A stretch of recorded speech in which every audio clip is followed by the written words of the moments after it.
Alhamdulillah hamdan katsiran tayyiban mubarakan fih mubarakan alaih kama yuhibbu rabbuna wa yardah. Asyhadu an la ilaha illallah wahdahu la syarika lah wa asyhadu anna Muhammadan abduhu wa rasuluh.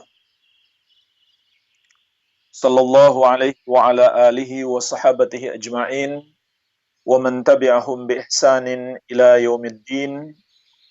Amma ba'd. Fa ikhwani fid din wa akhwati fillah, kaum muslimin wal muslimat yang saya cintai dan saya muliakan, rahimani wa rahimakumullah. Semoga Allah Azza wa Jalla senantiasa curahkan rahmatnya kepada kita sekalian. InsyaAllah ta'ala kita akan mulai membahas kitab Thalathatul Usul wa Adillatuha, 3 landasan utama dan dalil-dalilnya. Pada pertemuan yang kemarin kita telah membahas tentang basmalah dan urgensinya mempelajari akidah. Urgensi mempelajari akidah. Maka insyaallah pada kesempatan ini kita mulai akan membahas matan kitab akidah yang sangat mendasar, yaitu kitab Thalathatul Usul wa Adillatuha, 3 landasan utama dan dalil-dalilnya.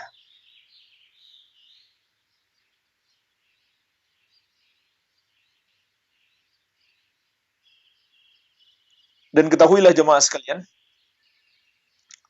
kitab ini memiliki 3 muqaddimah. Kitab ini memiliki 3 muqaddimah. Jadi lengkapnya kitab ini memiliki 4 risalah. 3 yang pertama adalah muqaddimahnya. 3 yang pertama adalah muqaddimah. Maka kita akan memasuki insyaallah ta'ala muqaddimah yang pertama. Apa muqaddimah yang pertama? Muqaddimah yang pertama adalah pembahasan tentang 4 kewajiban yang harus diamalkan oleh setiap muslim.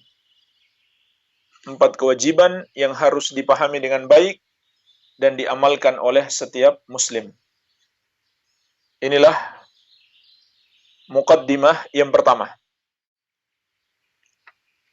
Penulis kitab Thalathatul Usul, Syekhul Islam Al-Mujahidul Mujaddid Al-Imamul Allamah Asy-Syaikh Muhammad At-Tamimi rahimahullah ta'ala berkata, I'lam rahimakallah, annahu yajibu alaina ta'allumu arba'i masail. Ketahuilah, semoga Allah merahmatimu, bahwasannya wajib atas kita mempelajari 4 perkara. Wajib atas kita mempelajari 4 perkara. Jadi inilah muqaddimah yang pertama. Pembahasan tentang 4 perkara. Sebelum kita lanjut, apa saja 4 perkara itu? Terlebih dahulu di sini ada faedah penting. Syekh mengingatkan kita dengan sebuah kalimat, i'lam, ketahuilah. Maknanya adalah ta'allam, wafham, wa tayaqqan. Pelajari, pahami, dan yakini. Pelajari, pahami, dan yakini. Kalimat ini tidaklah digunakan kecuali untuk memberitahukan sesuatu yang penting setelahnya. Jadi kalau tidak terlalu penting, tidak perlu menggunakan kalimat ini. Karena ini penting, sehingga Syekh memilih kalimat ini. I'lam, ketahuilah. Maknanya adalah ta'allam, wafham, wa tayaqqan. Pelajari, pahami, dan yakini. Karena kita berbicara tentang ilmu agama. Bahkan ini adalah ilmu agama yang paling mendasar, yaitu ilmu akidah, keimanan dan keyakinan seorang muslim. Maka wajib kita pelajari dengan baik, wajib kita perhatikan dengan baik.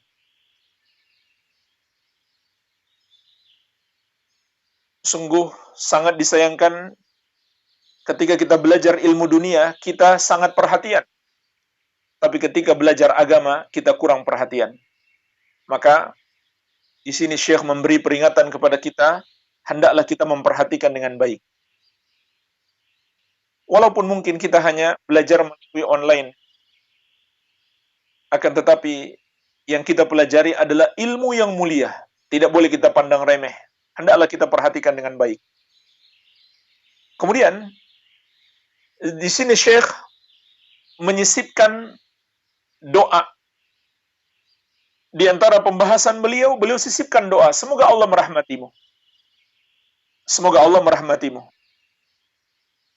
Artinya adalah, semoga Allah mengampuni dosa-dosamu yang telah lalu, dan memberikan hidayah kepadamu untuk masa yang akan datang, serta menjagamu dari segala keburukan. Subhanallah, ini adalah doa dari orang soleh, ulama besar, pejuang hebat. Maka semoga kita semuanya insyaallah ta'ala mendapatkan bagian dari doa ini. Semoga Allah mengabulkan doa ini dan kita mendapatkan bagian darinya. Baik. Dan kata beliau, wajib kita mempelajari 4 perkara. Jadi ini adalah ilmu yang wajib. Wajib di sini maknanya wajib ain. Setiap muslim harus mengetahuinya, harus mempelajarinya. Apa saja itu? Al-ula al-ilmu. Yang pertama adalah ilmu. Maksudnya adalah wajib bagi kita menuntut ilmu. Inilah jemaah sekalian kewajiban kita yang pertama. Ilmu apa yang dimaksud? Kata Syekh, wa huwa ma'rifatullahi wa ma'rifatu nabiyhi wa ma'rifatu dinil islami bil adillah. Ilmu yang dimaksud di sini adalah mengenal Allah dan mengenal nabinya Muhammad sallallahu alaihi wasallam dan mengenal agamanya Islam dengan dalil-dalil. Jemaah sekalian, perhatikanlah. Kata Syekh, ilmu. Kemudian beliau jelaskan apa yang dimaksud dengan ilmu dan apa yang menjadi objek pelajarannya. Maka ilmu itu adalah dalil dan objeknya adalah mengenal Allah, mengenal agamanya, dan mengenal nabinya Muhammad sallallahu alaihi wa ala alihi wasallam. Inilah jemaah sekalian yang dimaksud dengan ilmu agama. Lalu dalil itu apa? Dalil adalah Al-Quran dan sunnah Nabi sallallahu alaihi wasallam sesuai dengan pemahaman Ahlus Sunnati wal Jamaah. Maka inilah yang dimaksud dengan ilmu. Sebagaimana juga kata Al-Imam Syafi'i rahimahullah, al-ilmu ma qala Allah wa qala Rasul wa qala as-sahabah. Ilmu itu adalah apa yang dikatakan oleh Allah dan apa yang dikatakan oleh Rasulnya dan apa yang dijelaskan oleh para sahabat. Itulah dalil.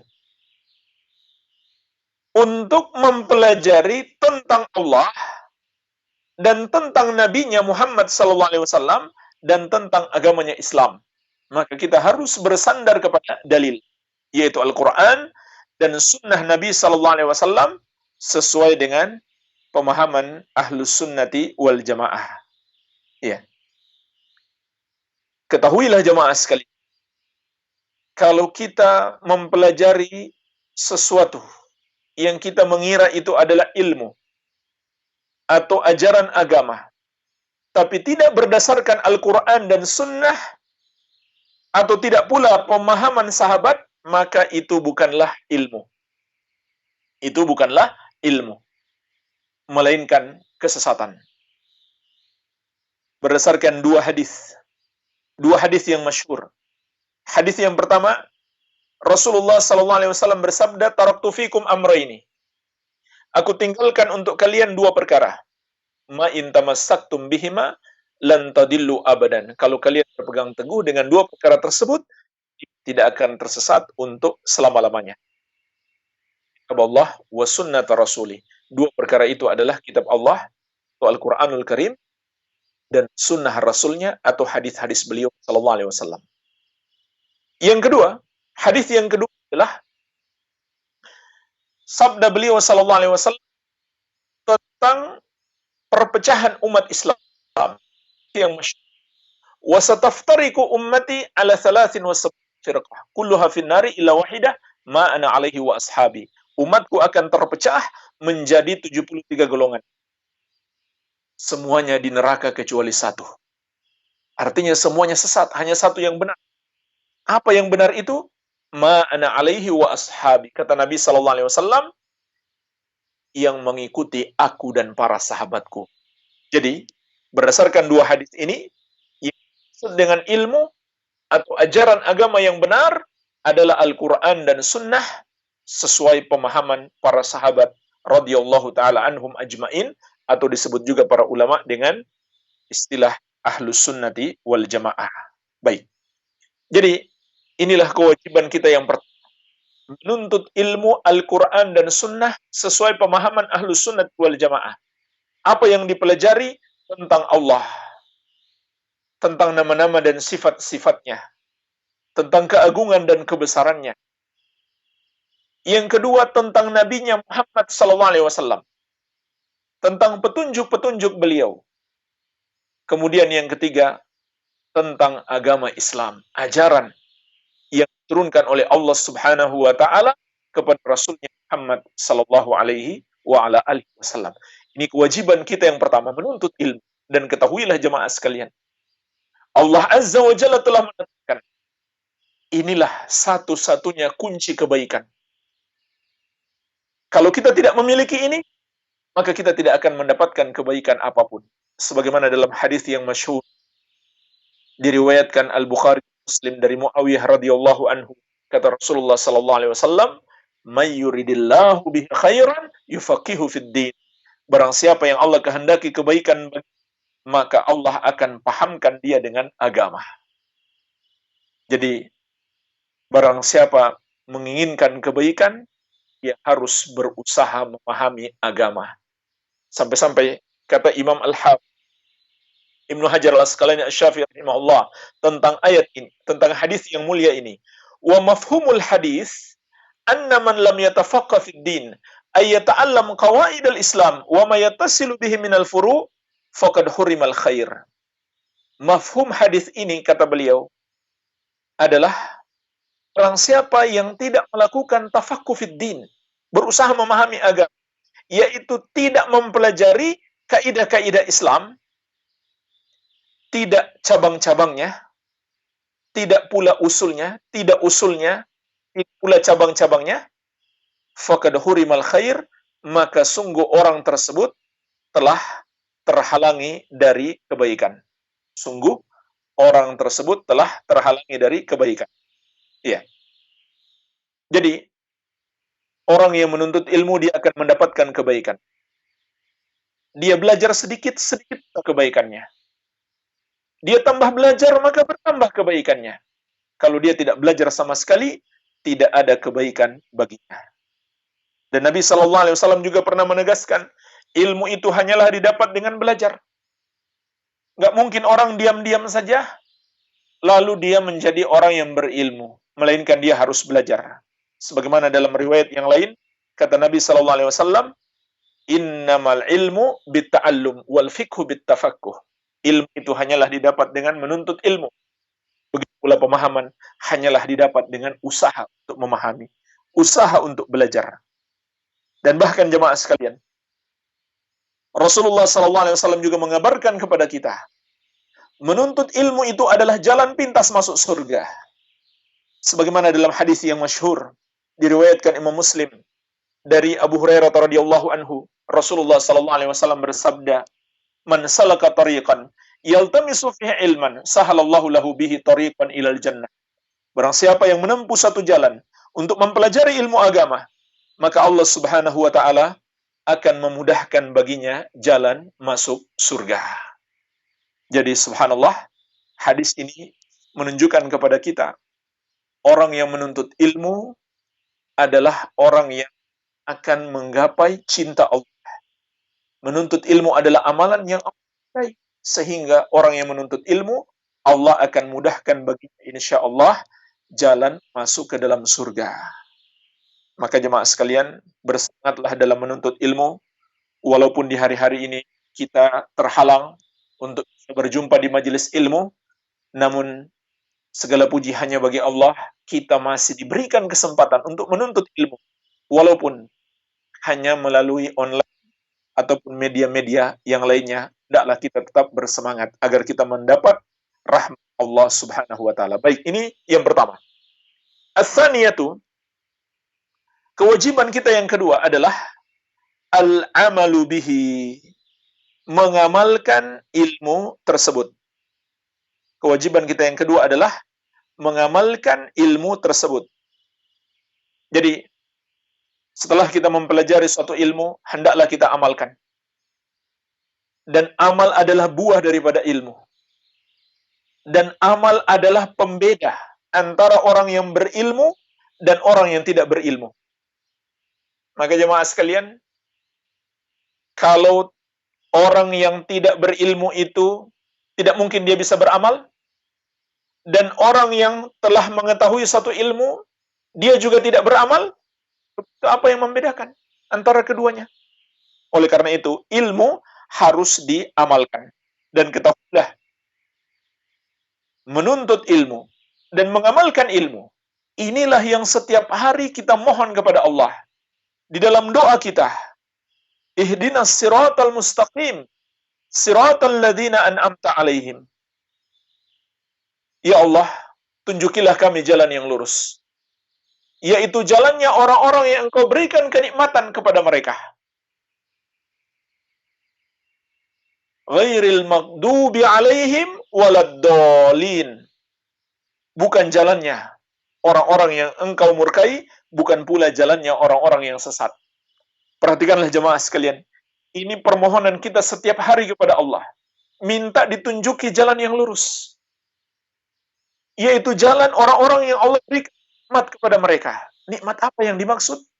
Tidak lain, yang dimaksud adalah nikmat ilmu dan amal.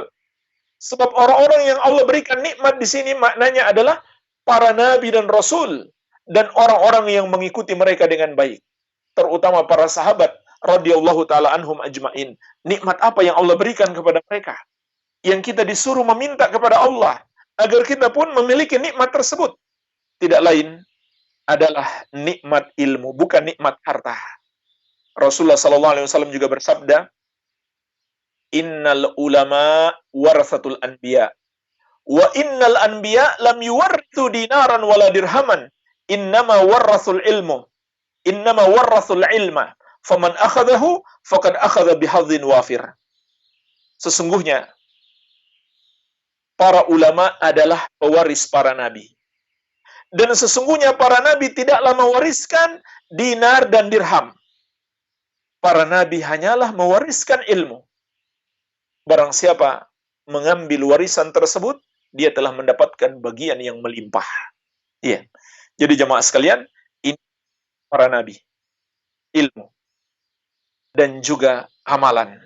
Oleh karena itu Allah mengatakan tentang pengutusan Rasulullah sallallahu alaihi wasallam, "Walladzi arsala rasulahu bil huda wa liyudhhirahu 'alad dini kulli." Perhatikanlah jemaah sekalian ayat yang mulia ini. Kata Allah, dialah Allah yang mengutus Rasulnya dengan membawa petunjuk dan agama yang lurus, untuk dia menangkan di atas seluruh agama, di atas seluruh golongan. Perhatikan jemaah sekalian, ayat yang mulia ini menjelaskan kepada kita sebab kemenangan kita, yaitu mengikuti apa yang dibawa oleh Rasul, petunjuk dan agama yang lurus.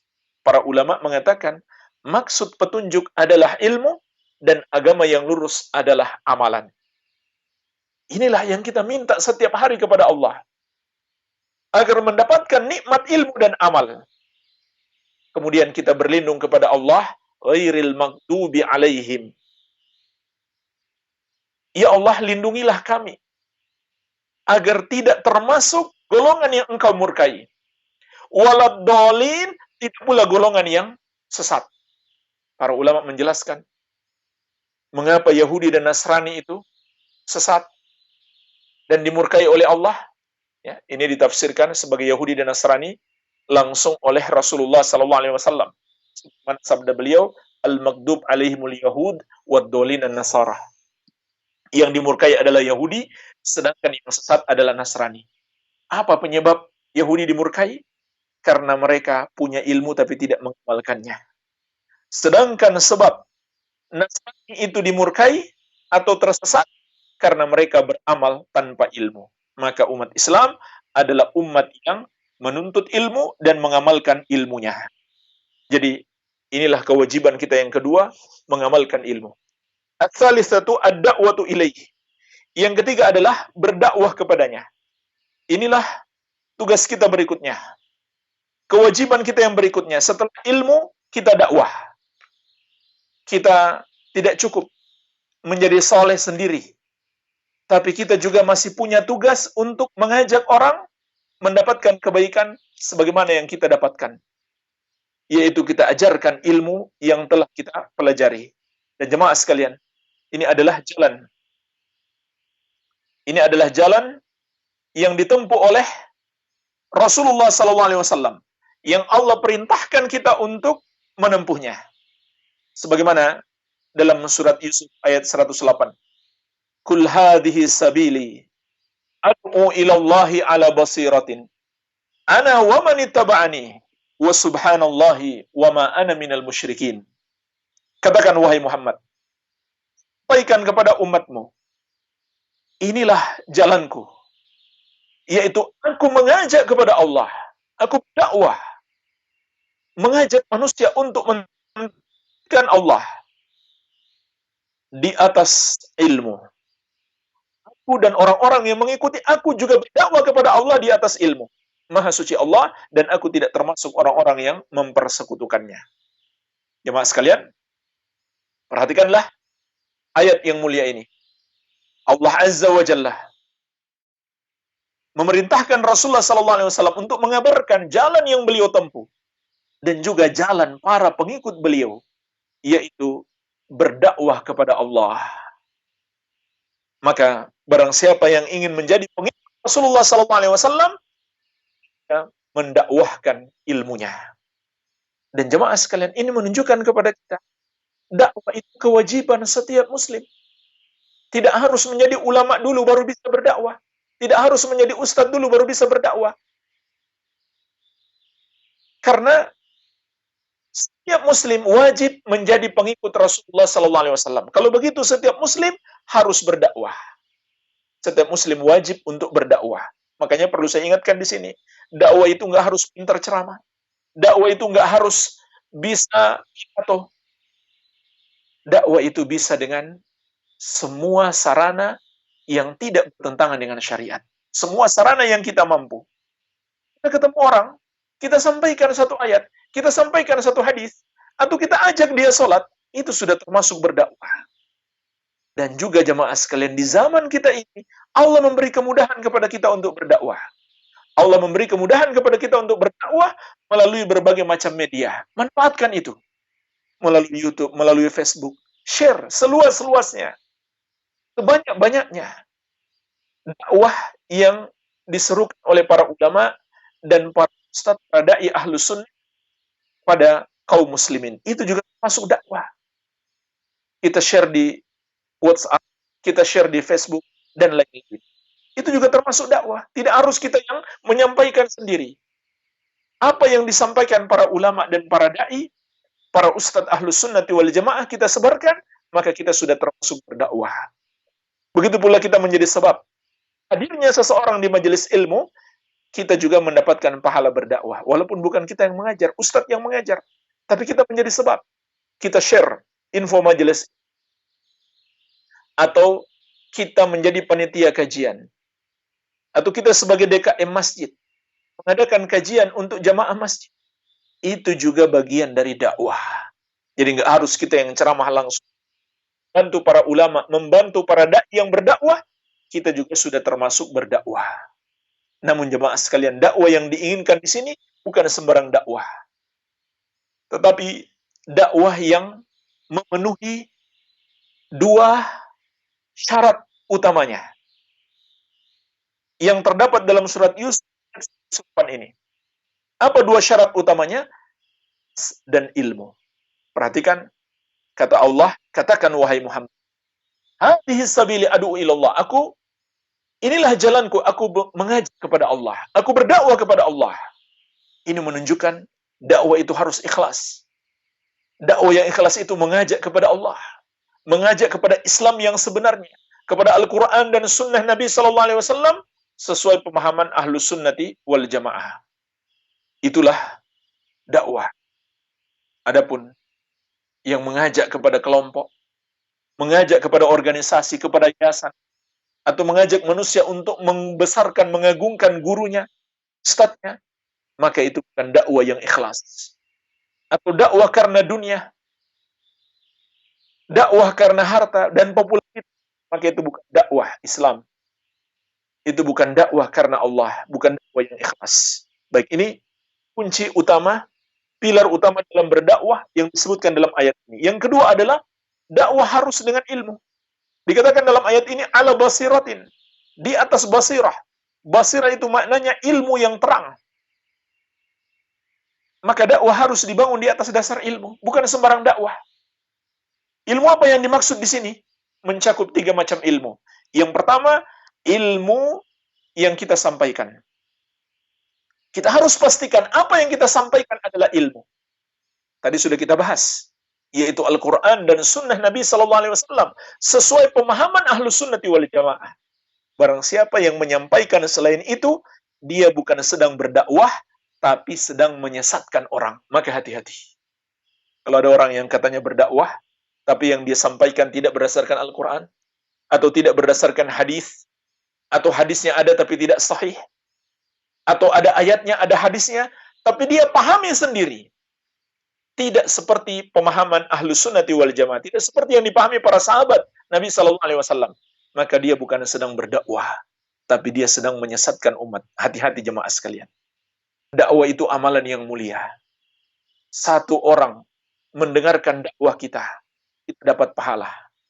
Dia baru dengar, kita sudah dapat pahala. Kalau dia amalkan, lebih banyak lagi pahala mengalir.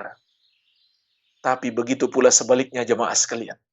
Ketika kita menyesatkan orang, maka dosa pun mengalir kepada kita. Orang itu tersesat. Dia melakukan kesesatan.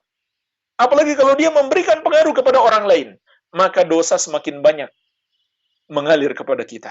Termasuk kita membantu tersebarnya pemahaman-pemahaman yang menyimpang dari para dai yang menyimpang. Itu kita sebagai panitia kajian atau DKM masjid mengundang seorang dai yang menyimpang, kemudian dia menyampaikan kesesatan, maka dosa pun mengalir kepada kita. Jadi hati-hati. Harus pastikan yang kita bantu untuk berdakwah ini orang yang menyampaikan ilmu, bukan orang yang menyesatkan.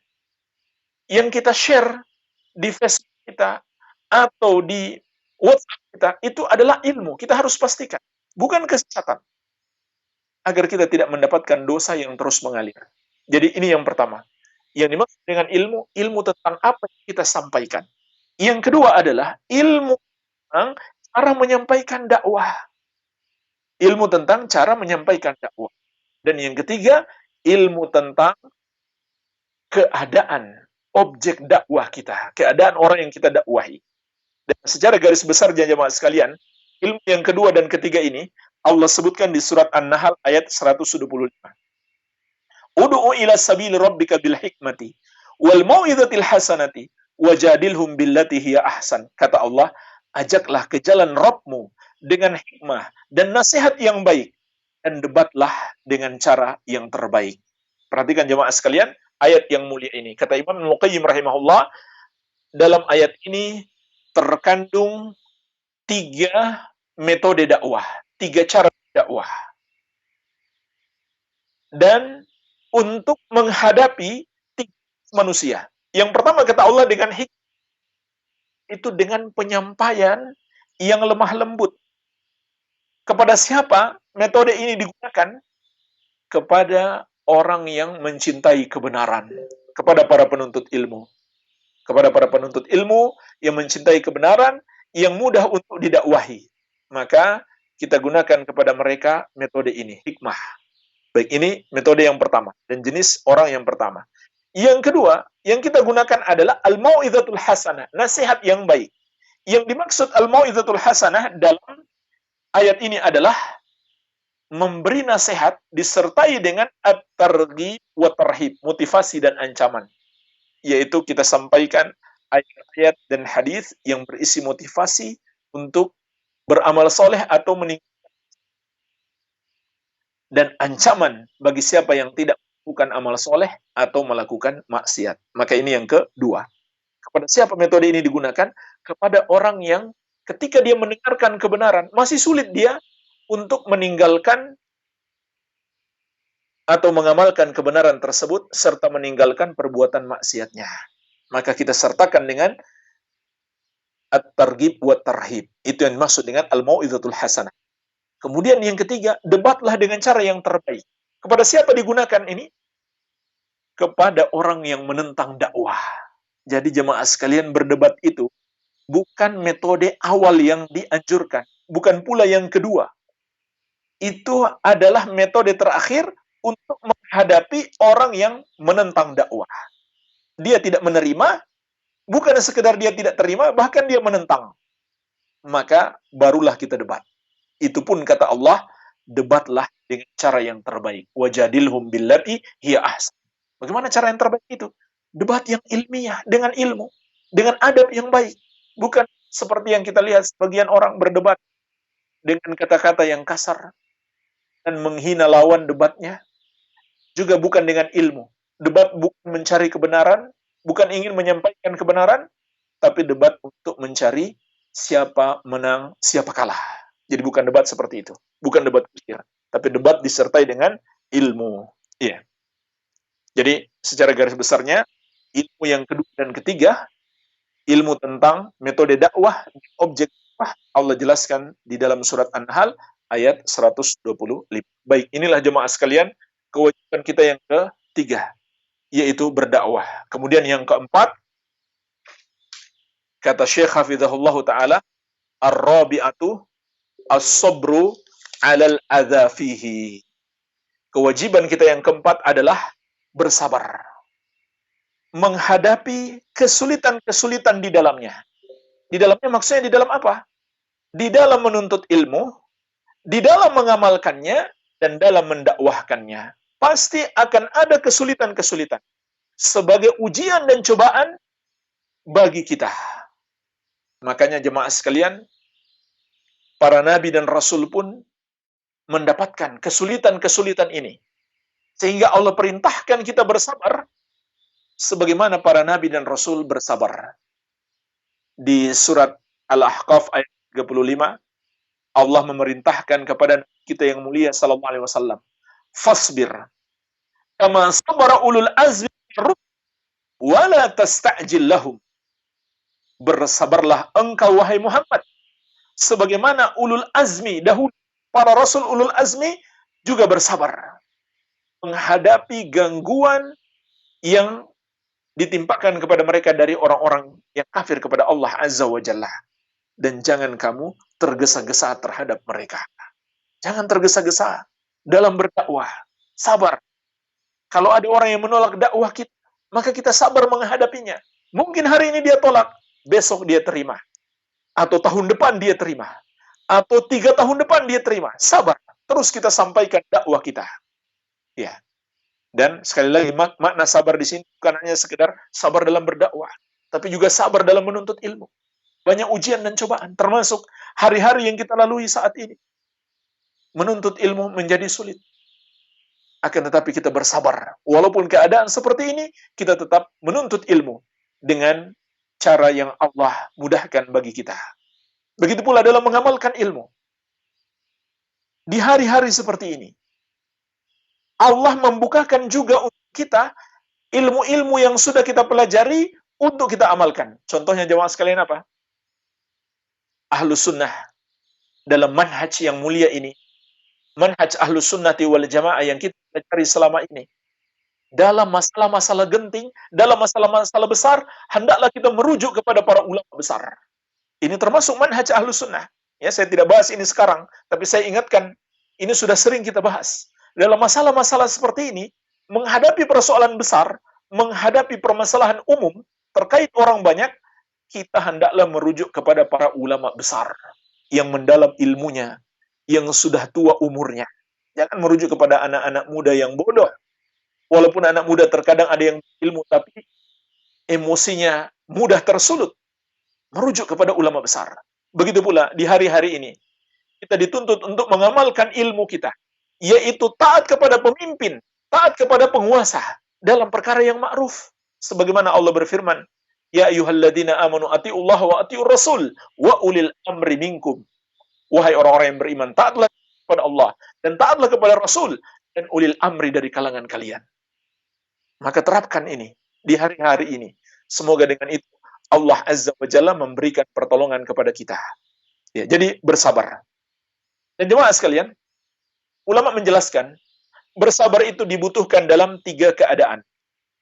Yang pertama, bersabar dalam melakukan amal ketaatan.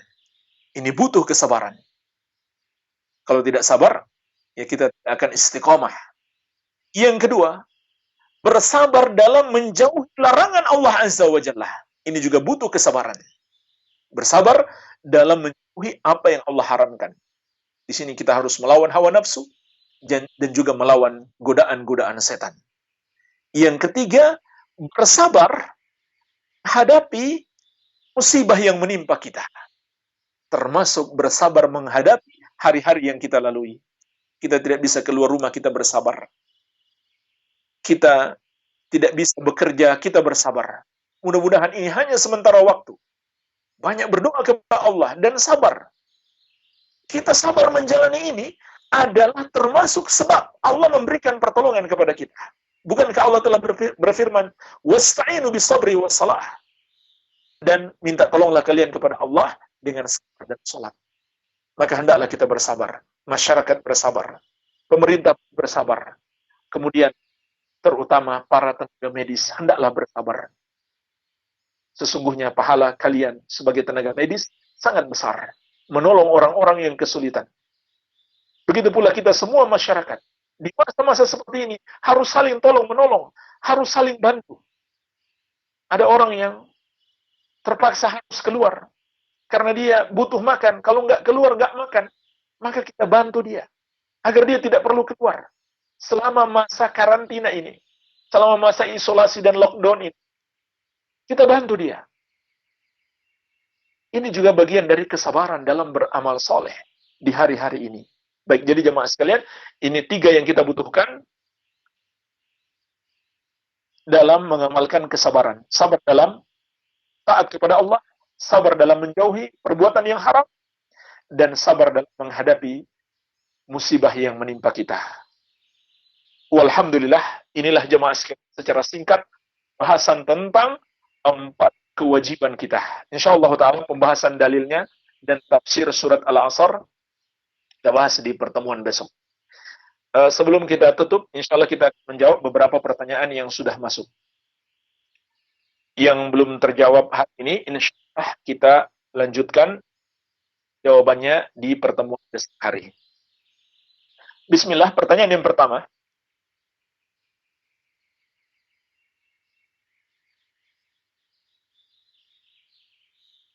Bagaimana? Afwan.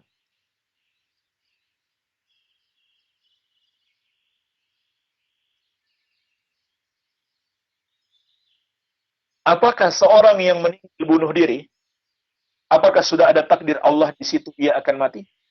Jawabannya, tidak ada yang keluar dari takdir Allah sedikit. Apapun yang terjadi, semuanya sudah ditakdirkan oleh Allah Subhanahu wa taala.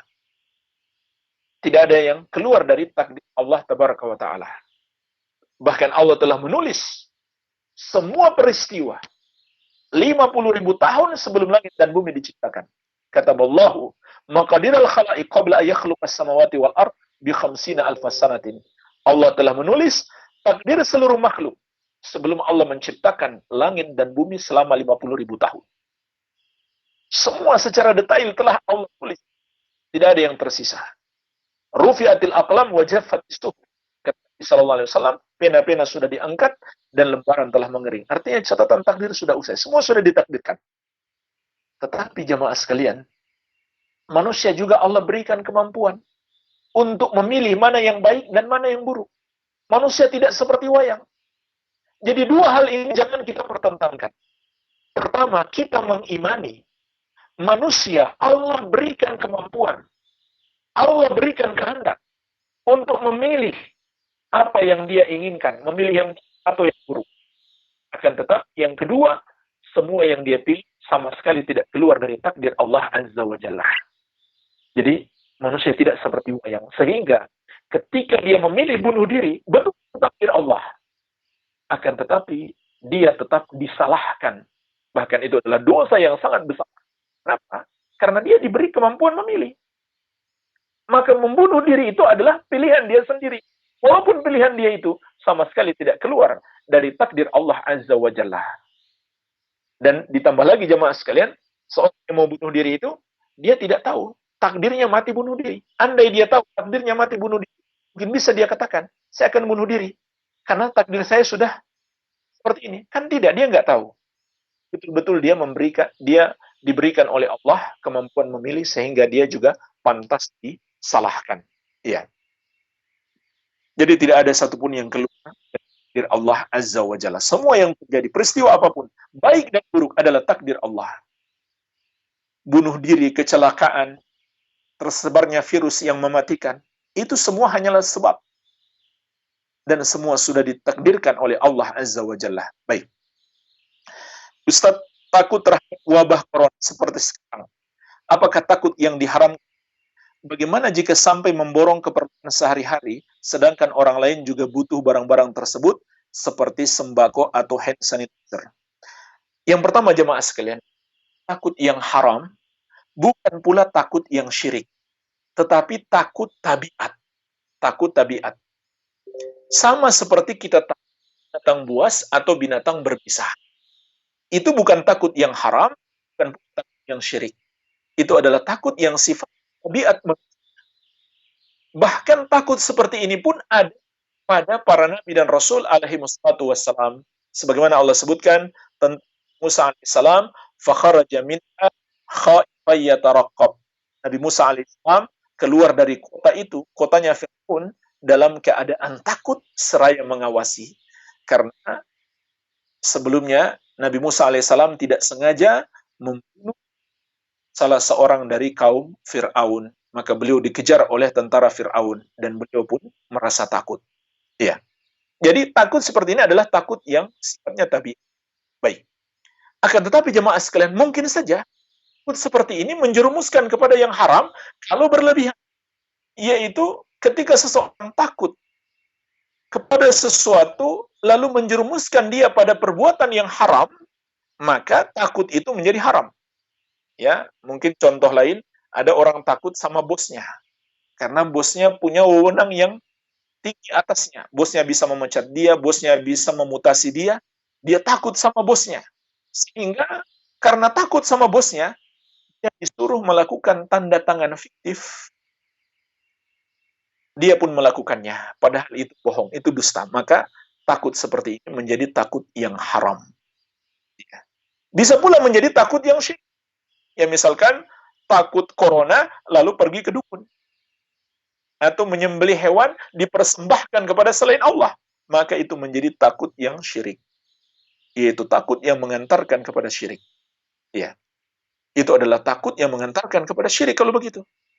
Maka itu tidak boleh. Adapun takut yang jelas-jelas syirik, seperti takutnya seseorang kepada orang yang sudah wafat. Seakan dia meyakini orang yang sudah wafat itu bisa menimpakan mudarat kepadanya. Ini adalah takut yang syirik. Ketika dia meyakini orang yang itu seperti para wali yang sudah wafat bisa menimpakan kemudaratan kepadanya, maka ini adalah yang syirik. Ini namanya khaufus sir. Ya. Jadi takut kepada corona ini adalah sesuatu yang bersifat tabiat. Ya. Namun sekali lagi jemaah sekalian, takut makhluk yang sifatnya tabiat ini tidak boleh mengantarkan kita meninggalkan kewajiban atau menjerumuskan kita pada yang haram. Maka hukumnya pun menjadi haram. Baik. Bagaimana cara sholat menangani pasien corona? Bagaimana cara sholat tenaga medis yang menangani pasien corona? Baik, jemaah sekalian, di sini ada 3 keadaan. Keadaan yang pertama, bisa melakukan sholat pada waktunya dengan sempurna. Maka lakukanlah. Dan dalam kondisi darurat, 2 waktu sholat menjadi 1 waktu. Zuhur dan asar menjadi 1 waktu. Begitu pula maghrib dengan isya menjadi 1 waktu. Artinya, boleh kalau terasa ada beban berat, dan tentu ada beban yang sangat berat bagi para tenaga medis, para dokter, para perawat, dan semua relawan yang membantu pasien corona ini.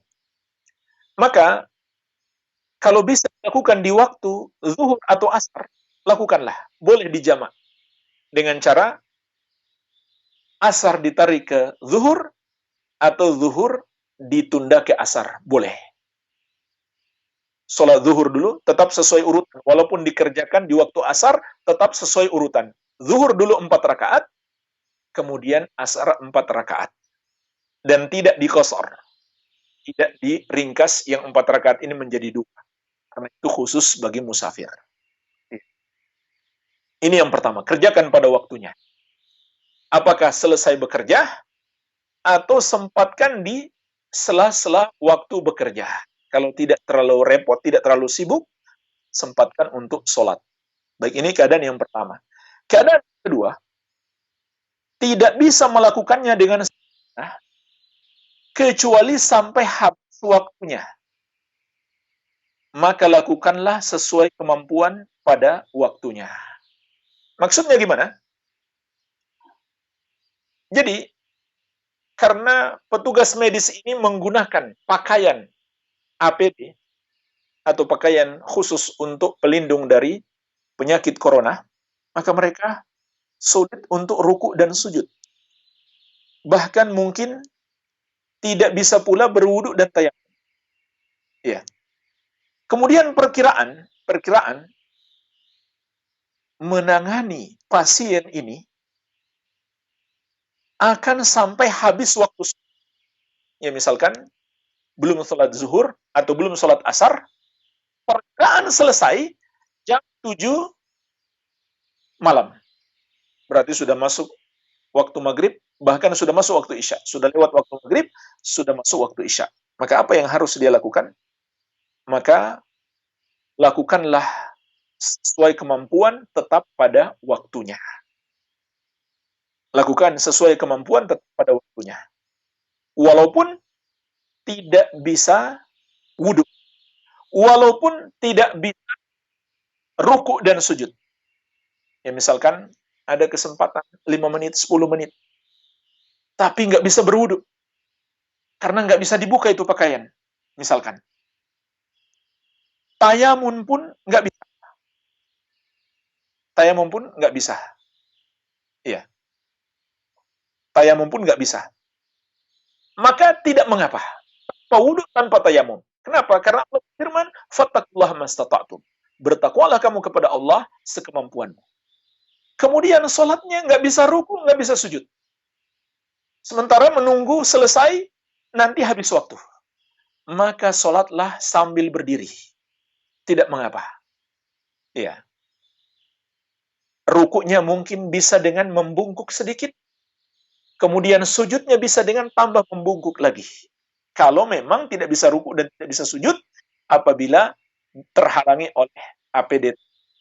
Kalau bisa ruku dan sujud, ya harus ruku dan sujud. Baik, ini kondisi yang kedua. Nah, jemaah sekalian, kondisi yang ketiga, tidak bisa sholat sama sekali sampai habis waktu. Jadi kondisi yang kedua, masih bisa sholat tapi nggak sempurna. Kalau menunggu harus sholat dengan sempurna, waktu habis. Maka lakukan sholat semampunya. Tapi kondisi yang ketiga, nggak bisa sholat sama sekali. Nggak ada waktu untuk sholat. Misalkan, kalau terjadi, maka tidak mengapa insya Allah diqadha. Sebagaimana Rasulullah SAW, beliau pernah tersibukkan dengan peperangan atau serangan yang dilakukan oleh orang kafir, sehingga beliau tidak bisa sholat sampai waktu maghrib, beliau belum sholat asar. Apa yang beliau lakukan? Beliau lakukan sholat asar dulu baru maghrib. Maka tidak mengapa. Insya Allah Ta'ala, kalau kondisinya seperti itu. Jadi inilah 3 kondisi. Dan saya nasihatkan kepada para tenaga medis kita, pertama sekali kita ucapkan jazakumullahu khairan, semoga balas kebaikan Anda semua dengan balasan yang lebih baik. Dan bersabarlah menghadapi hari-hari ini, dan yakinlah pahalanya sangat besar. Allah Azza wa Jalla sampai mengatakan, "Faman ahyaha faka'annama ahyan nasa jami'an." Siapa yang menyelamatkan satu jiwa, seakan-akan dia menyelamatkan seluruh manusia. Luar biasa pahalanya. Tapi niatkanlah, lakukan itu karena Allah, demi untuk mendapatkan balasan dari Allah Azza wa Jalla. Ya, semoga Allah memberikan pertolongan kepada kalian dan kepada kita semuanya. Baik.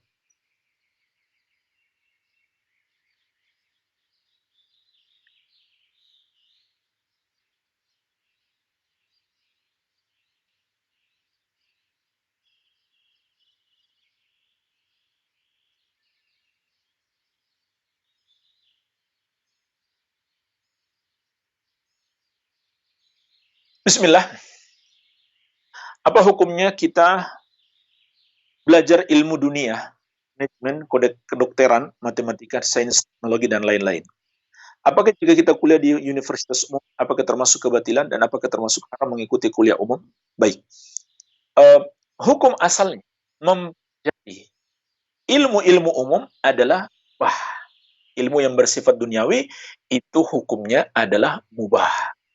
Ya. Tetapi yang mubah ini menjadi dosa, bisa juga menjadi pahala. Kapan menjadi dosa? Kalau yang dipelajari itu bertentangan dengan syariat. Kalau yang dipelajari itu bertentangan dengan syariat. Atau juga di dalam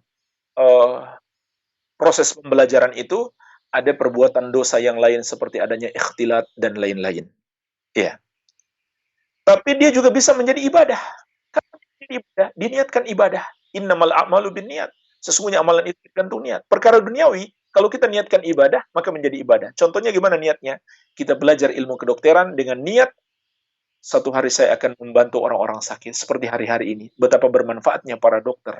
Betapa besar jasanya para dokter, para perawat kepada kaum muslimin. Kalau dulu mereka belajar ilmu kedokteran itu dengan niat untuk menolong orang karena Allah, dalam proses mereka belajar, mereka dapat pahala. Iya. Dan bahkan mempelajari ilmu ini, walaupun pada dasarnya adalah mubah, dia bisa sampai pada tingkat fardu kifayah. Fardu kifayah. Artinya, kalau kaum muslimin membutuhkan ilmu itu, maka harus ada sebagian yang mempelajarinya. Tapi dia tidak boleh melupakan. Ilmu yang lebih penting untuk dia pelajari adalah ilmu agama. Jangan sampai dia hanya perhatian terhadap ilmu dunia, melupakan ilmu agama. Dan Nabi SAW telah memberikan peringatan keras. Beliau bersabda, "Innallaha yubghidu kulla alimin bid dunya jahilin bil akhirah." Sesungguhnya Allah benci setiap orang yang cerdas, yang pintar dalam urusan dunia, tapi pada saat sama dia bodoh dengan urusan akhirat. Maka jemaah sekalian, ilmu agama harus lebih diutamakan. Jangan sampai kita sudah cerdas, sudah pintar dalam ilmu dunia, lalu kita masih bodoh dalam urusan agama, itu termasuk orang yang Allah benci. Jemaah sekalian, sudah maghrib, kita cukupkan dulu. Mohon maaf yang belum terjawab, insyaallah ta'ala kita akan jawab di pertemuan besok.